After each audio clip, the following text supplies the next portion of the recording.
మారావంతి నా జీవితాన్ని మధురముగా మార్చి ఘనపరచినావు.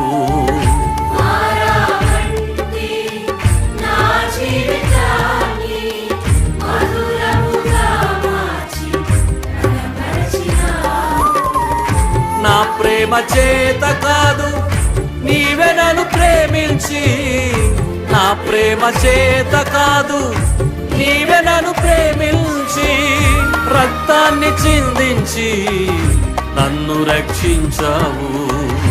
రక్తాన్ని చిందించి నన్ను రక్షించావు. యేసయ్యా యేసయ్యా యేసయ్యా అని పాడి ఆయన నామస్మరణ చేద్దాం. స్తోత్రం, ఆమేన్. యేసయ్యా యేసయ్యా నా